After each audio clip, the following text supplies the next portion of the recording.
Terus kita lanjutkan membahas bagaimana interaksi antara Tai Chi dan Shaolin itu. Ketika perjalanan dialog peradaban itu sampai ke Jepang itu. Ya. Nah, ada satu kisah syair cerita kuno yang berhasil saya unduh, saya udah lupa dan sumbernya dari mana, yaitu ada seorang samurai yang baru saja memenangkan kejuaraan kontes. Tapi alih-alih dia gembira, lalu dia mukanya kelihatan sedih itu. Dan di hadapan dia ada satu kebun bunga yang sedang mekar itu. Nah, lalu seniornya datang, anak muda, kenapa kamu sedih itu? Bukankah kamu baru aja menang? Ya, dia bilang, kalau saya lihat bunga itu, sampai kapan saya bisa pertahankan keterkenalan saya ini? Bunga itu kan satu hari layu dan gugur. Nah ini karena itu saya meskipun baru saja menang, saya merenungkan hal ini. Sampai berapa lama saya harus bisa bertahan. Nah, sang senior mengatakan, mengutip syair kuno, bunga-bunga layu dengan cepat, tapi mereka tidak pernah berhenti mekar itu. Air sungai terus mengalir, namun sungai nampak tak pernah berubah. Makna hidup baru disadari dalam proses kehidupan. Perubahan adalah kebenaran abadi. Nah, kalau Anda sadar bahwa realitas kehidupan adalah begitu, maka kita lalu berpikir bagaimana kalau sangkan paraning dumadi begitu, lalu apa yang harus kita kerjakan? Nah, ini yang disebut syair tadi itu menjelaskan jalan tengah sempurna itu. Nah, itulah buah daripada ajaran Lao Tzu yang mengatakan perjalanan ribuan li dimulai dengan langkah pertama.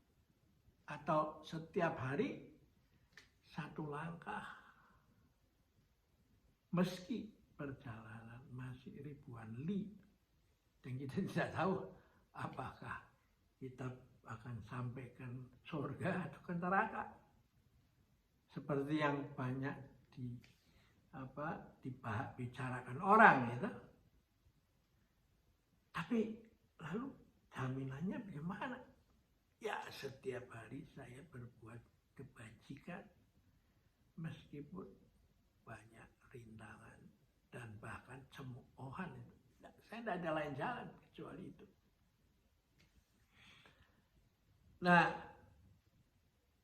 ini menarik karena zaman sekarang ini setiap 5 tahun sekali negara kita mengadakan perubahan regenerasi pemimpin melalui pemilihan umum.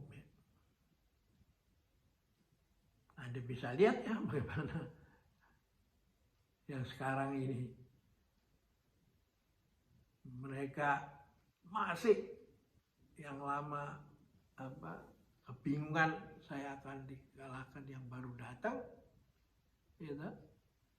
Yang datang dipertanyakan, yuk menang dengan fair atau tidak, atau menang dengan cara-cara yang tidak fair, gitu. Nah itu kelihatan dari diskusi yang ada di podcast itu, Anda bisa lihat sendiri tuh. Jadi karena kekhawatiran itu semua, akhirnya podcast itu bukan lagi diskusi tentang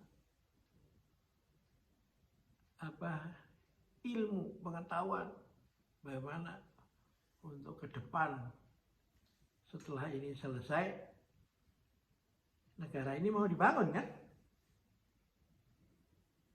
Tapi yang terjadi malahan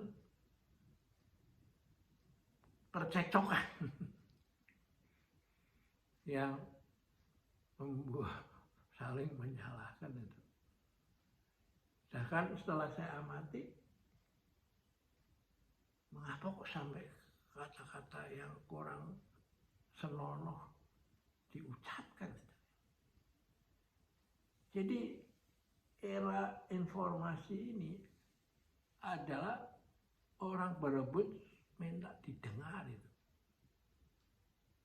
Dan cara yang paling mudah dan murah untuk minta diperhatikan oleh masyarakat,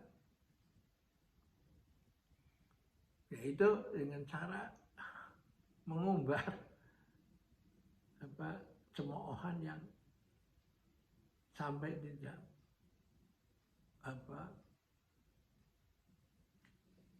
tidak terpikirkan oleh yang dikatakan oleh Homo sapiens, toh saling caci maki. Nah, karena itulah memang pendekatan dengan menyadarkan dengan syair ini mungkin sudah tiba saatnya untuk diperkenalkan, untuk menyelamatkan demokrasi yang sedang terjadi. Masih demokrasi yang masih pancaroba ini, mencari bentuk. Nah, kita melihat melalui syair-syair ini, lalu orang akan tahu apa masalahnya, ya. Dan memang masalahnya adalah pada ego kita masing-masing. Kita ketakutan bahwa kalau terjadi perubahan, kemana nasib kita? Kita mau menggunakan kesempatan perubahan pergantian pemimpin itu supaya saya bisa ikut mendapatkan keuntungan, kan? Ya. Jadi karena itu saya rasa ancient wisdom di dalam zaman now itu menjadi penting. Ya, oke, kita akhirin dulu pertemuan kita. Sampai jumpa lagi.